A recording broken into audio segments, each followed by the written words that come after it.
Understanding and working with colours is one of the biggest challenges many photographers will encounter. Mastering how you can use colours effectively to adjust the mood and atmosphere of your photo, or just choose two colours that work well together, it can sometimes be quite challenging. But that is what this video is all about: understanding colour. And by the end of this video, you'll have the tools and understanding to craft visually stunning colour schemes and add emotion and atmosphere to your photos. And I'm going to start right now. If you haven't already, please consider subscribing and ringing the bell to stay in the loop and be notified when we release new videos. So this is my part 2 video of understanding colour in photography. In part 1, we went over the anatomy of colour and the colour theory and the fundamentals of colour, going over everything from colour harmonies to the psychology of colour. So if you'd like to learn more about that, going over the real fundamentals, then go ahead and watch part 1, where in part 2, we're going to be going over editing and post-processing, how we can actually get better colours inside our photography. And what I've done is I've broken this video up into chapters, going over all the parts I think that's important when it comes to colour grading inside Lightroom. So let's kick this video off talking about one of the most important tools, and that is white balance. So when it comes to changing and adjusting colours in post-production, one of the first things you want to make sure is correct is your white balance. If your white balance is off, then your overall colour is going to be off. And if your colours are off, it's going to be a lot difficult to colour grade. So the very first thing I like doing is making sure I've got the correct white balance. So in Lightroom, where to check your white balance is make sure you're in the Develop panel and then drop down to the Basics panel. And just under Profiles, you've got your white balance. And you've got 3 tools within inside your white balance to help you get better white balance within your image. The first one are your white balance presets, and these are the same ones that you'll find inside your camera. So if you go ahead and click where it says As Shot, you've got a few presets that you can use. You've got Auto, which tries to automatically work out the white balance for you. It works in most cases, but sometimes it can be off, especially if you're shooting in challenging lighting environments. And then you've got Daylight, Cloudy, Shade, Tungsten, all the way down to Custom. Now, Custom is the one that I predominantly use because it helps you get better white balance depending on the different scenarios you might be shooting in. So for example, you might be shooting at sunset, for example. Well, then you might actually want to have a warmer white balance versus a cooler white balance. So you don't have to necessarily be correct, but you want to aim for what looks right within your photo. Again, the correct white balance isn't necessarily it's very a subjective term. You can have accurate, but it doesn't necessarily mean it's right for your photo. Now, for example, when I go ahead and select that, it actually chose a preset that I did for this particular photo. But when I actually shot this, it was completely off. So what I can do is actually turn this back to As Shot. You can see that we obviously know this is the incorrect white balance. But how can we get to that point? Well, this is where we've got these 2 sliders to really help us out. You've got your temperature slider and you've got your tint slider. Now, the temperature slider is the one that's measured in Kelvin. It's one that we discussed in the previous episode. And basically, it controls the warmth or coolness of your photo. And it's measured in Kelvin. So 2000 Kelvin is very warm, and then 10,000 Kelvin is very cool. So what you want to do is match the Kelvin value of your main light source within your photo. Now, that sometimes can be quite challenging to work out. And that is when you want to use something like this. This is a grey card.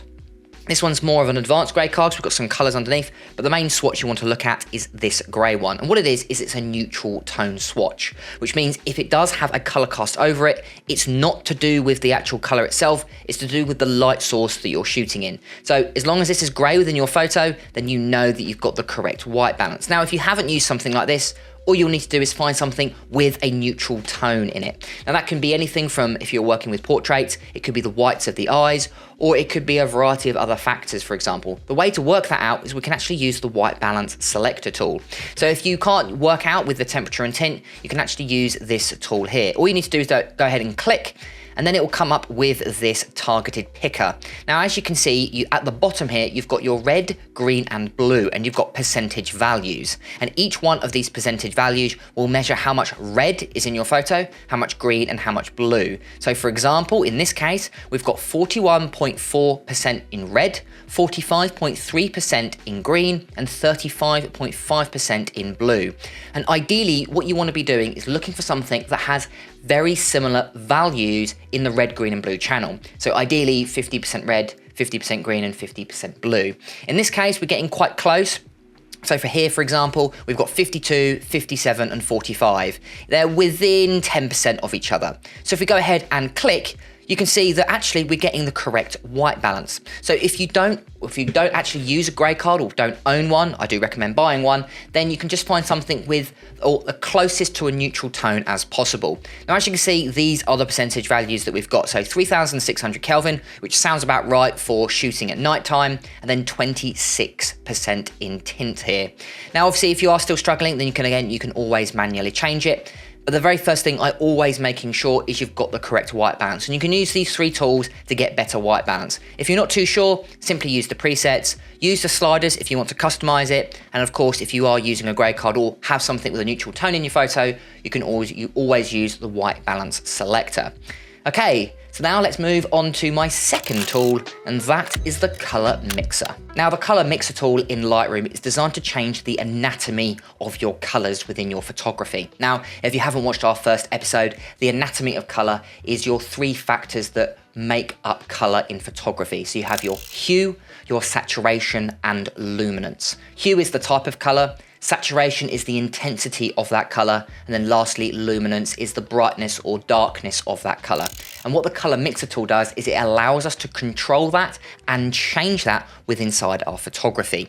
So for example, all I've done is I've made this quick graph to demonstrate what it does to your colors. So for example, if we go here, open up our color mixer tool, we can see we've got our hue, saturation, and luminance. It's broken up into 8 color bands. So let's say we want to change red, for example. Well, what we would do is open up hue. If we want to change the color of that red, we would go to the red channel. And then if we slide it over to the right-hand side, we're making it more orange. As you can see, it's affecting the main orange swatch, as well as you can see where it's affecting in our color wheel. And then if we go ahead and slide it over to the left-hand side, you can see we're now changing that to more of a magenta color. So you can see how it changes it within hue. Then if we go to saturation, again, if we want to desaturate the reds, we would take that over to the left-hand side. And then if we want to increase saturation, we'd take it over to the right. And then again, it's the same with luminance. If you want to brighten red, we go ahead and increase it. And if we want to darken red, we'll go ahead and decrease it. So you can see how you can target your 3 attributes of what color is. And that's really helpful if you want to color grade in photography.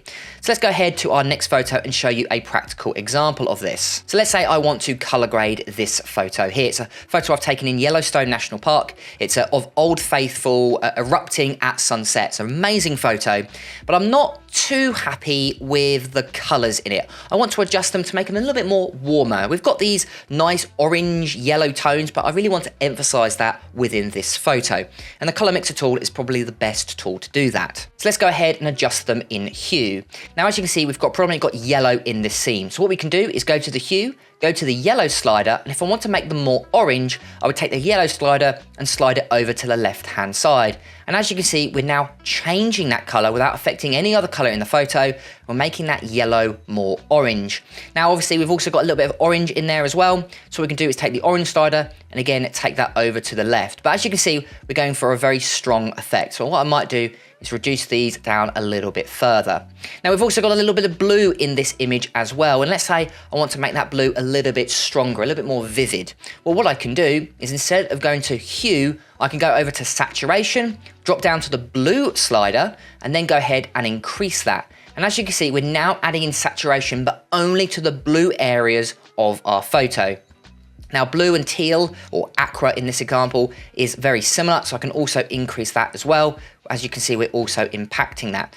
So what you can do is work out what area you want to change, and then you can adjust it using either hue, saturation, or luminance. And again, we can go to luminance here. Let's say I want to make that orange nice and bright. What I can do is actually physically brighten it up, as you can see. But again, remember that if you do change luminance, you're going to desaturate or increase the saturation. We discussed it in part 1, but all 3 of these are kind of interconnected with each other, and changing one can sometimes change the others as well. So increasing luminance can sometimes also desaturate your photo as well. So do bear that in mind. If you do make any changes, you may have to again go back into saturation or hue or luminance and again just re-change it again. Now sometimes you want to be a little bit more precise over your color changing. Again, you've only got 8 color bands to choose from, and a color band is actually quite a large section. It's around 15 degrees of your color wheel. So what can we do to more refine our colors? Well, that is when we can, instead of use color mixer, we can use point color. And point color is a really powerful tool if you really want to refine the color that you want to select. So let's take this photo as an example. What I've done is I've already applied a preset to it. So what I can do is show you the before and then show you the after. But what you'll notice is the dress of the bridesmaids have changed drastically. And I don't necessarily want to do that within this photo. I want to try and keep the dresses true to life. And I like doing this with most of my wedding photos.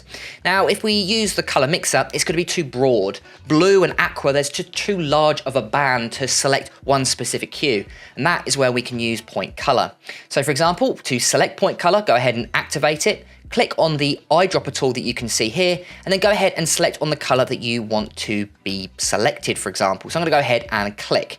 And what it will do is it will open up with this box. Now, what's really nice is you've got a range selection in all your hue, saturation, and luminance. So unlike the color mixer tool, we can be a lot more precise over our selection and then what we want it to be changed to.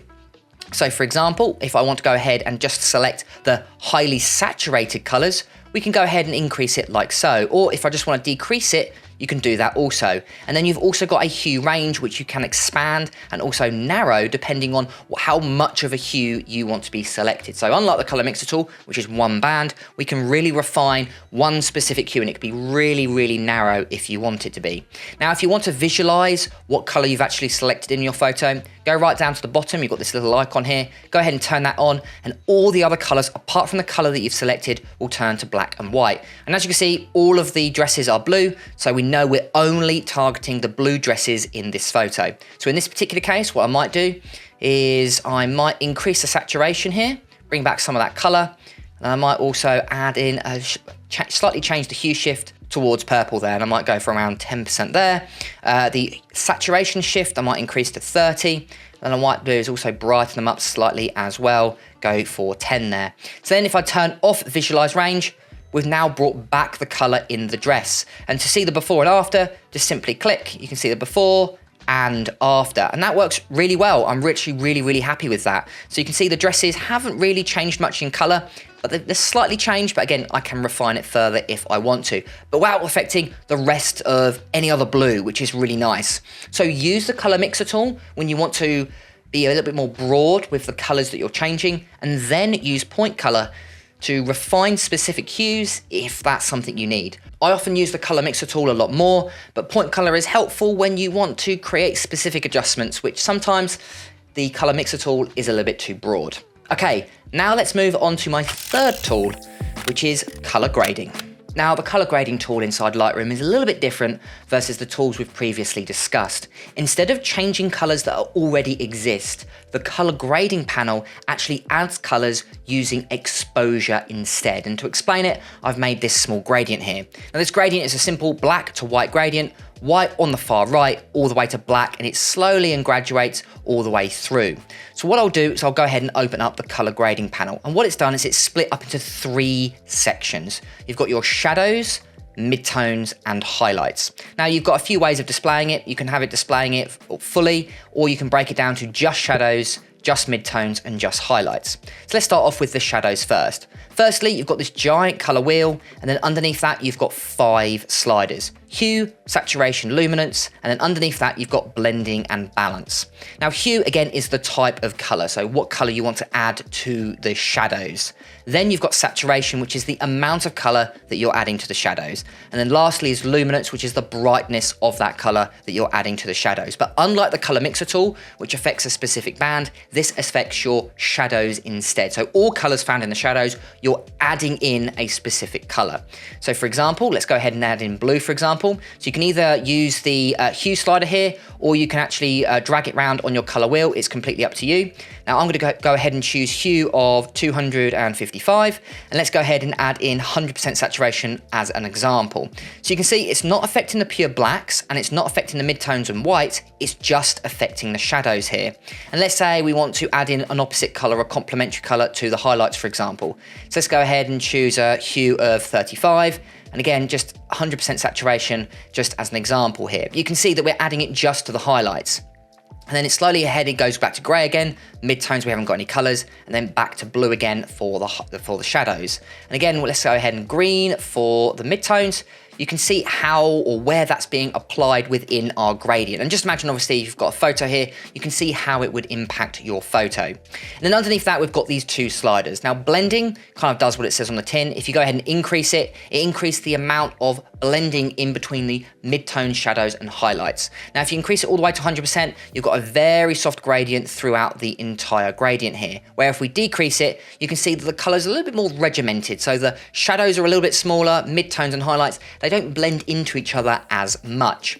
And then balance affects how large the highlights and shadows are within your photo. And this can help if you've got a very bright photo or a very dark photo. So for example, if we drag it over to the right-hand side, the highlights get bigger. Or if we drag it over to the left-hand side, the shadows get bigger. And you can see the distribution of where the photo is, where the color is being applied onto the gradient has changed slightly. So it's actually really helpful depending on the type of photo that you're working on.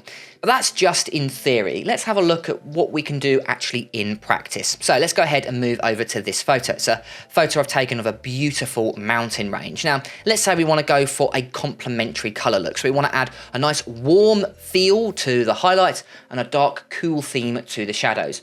Well, the color grading panel is great for that. We can add a little bit of color contrast to the image.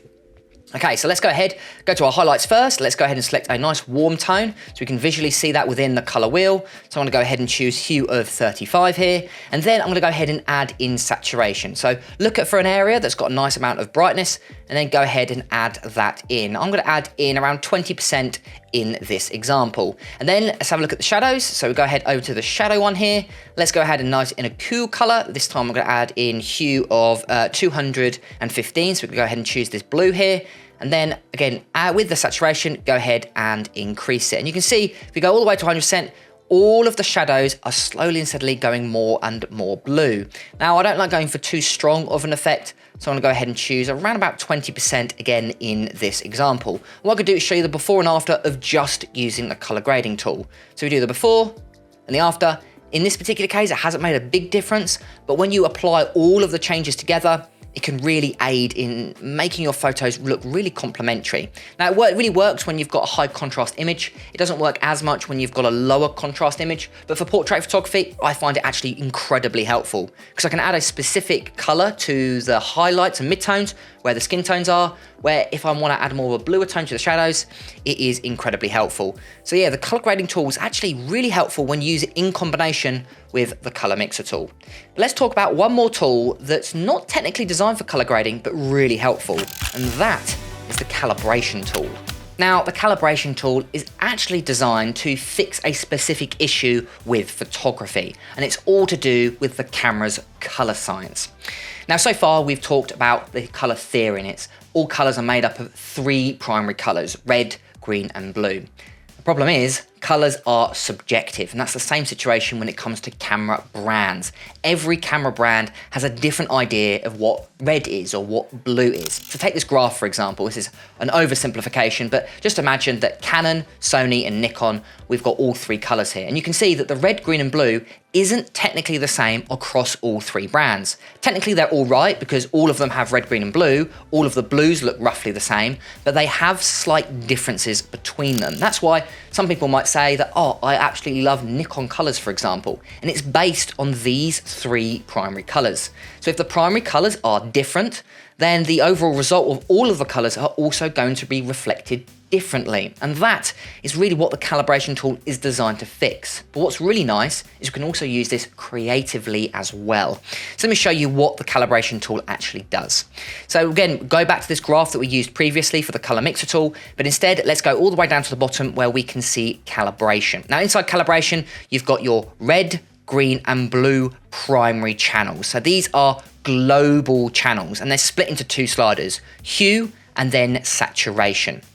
Now, instead of the color mixer tool where it affects a specific band, all colors are made up of all three of these primary colors. So they're going to change all colors globally. Now, it might not be noticeable on here, but what I can do is if I go ahead and take the red primary and slide it over to the right, you can see that we're not only just changing the orange, but the purple has also changed, as well as the yellow and green has slightly changed.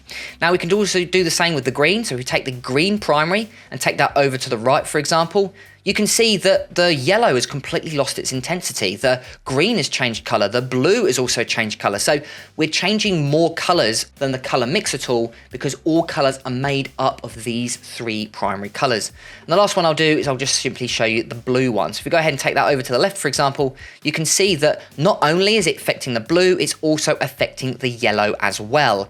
So the actual calibration tool is really powerful when you want to use it for specific uses. So if I go ahead and actually use it on a photo. So this is a lovely photo I've taken in Kurokko National Park, lots of greens and lots of blues. But the thing is, obviously all colors are made up of red, green and blue. So if we want to change the green, for example, and we take that over to the right, you can see that we're also affecting other parts of the image as well. Now the biggest noticeable one is when we use the blue primary. If I take that over to the left, you can see that not only has the blues been changed, making them a little bit more teal, but the green has also changed to orange as well. So you can actually use this in combination with the color mixer tool to create really cool effects. Now, it's not technically designed for this. Again, it's technically designed to calibrate one camera brand versus another so that you know that the colors are consistent across all camera brands. So if you're shooting on a Sony camera, then you're shooting on a Canon camera and you're wondering why your presets don't work, the likelihood it's down to the calibration tool. You can slightly tweak it to make sure the colors are pretty much exact, but we can use it creatively as well. So if we take, let's say, the red, for example, now it doesn't seem much red in this image, but trust me, when we go ahead and move it, you'll see that the colors are changing. So if I want to make the green more green, well, I can actually change the red primary channel color and it will also affect it. The best way to describe it is just imagine you've got a pane of glass and it's red, for example. All colors within inside the room will look more red. But if you change that red to something else, the colors will shift. And that's really what the calibration tool does, is it shifts those primary colors and you can really tweak them. And I'm actually really happy with this look. Now, I must say that's a bit strong, so I probably wouldn't go for something like that. But if I'm dropping down by -20, immediately adds a little bit more punch to the greens, which would be possible on the color mixer tool, but it looks a lot more natural because all the rest of the colors in the photo have also been slightly changed as well. So in my opinion, the calibration tool is incredibly useful for creating a professional look. But let's say we only want to affect one part of the image. Well, so far, all of the tools we've clustered are global changes. So let me quickly talk about how you can use color grading in masking.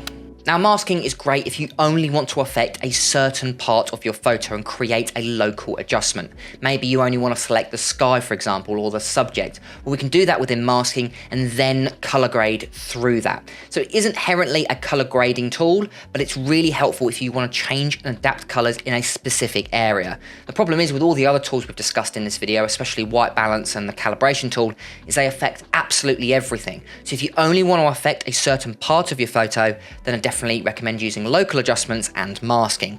So in this example, let's say I just want to affect the sky. I'm really happy with the color grade, but I'm not happy with the sky. If we go ahead and zoom in, you can see there is a lot of magenta found in that sky, and that's because I've changed and adapted some of the colors, and the sky has also been affected, and it's created that magenta tinge, that magenta hue that I'm not too happy about. So what I want to do is remove it. So what we can do, exit out of the editing panel, and let's go over to our masking panel. Now, I've already made a few masks already, but let's make a sky mask. So I'm going to go ahead and create a new mask, drop down to my AI masks and select sky. And what it will do is it'll hopefully select a decent sky selection here. Let's see if it does it. As you can see, done a pretty good job.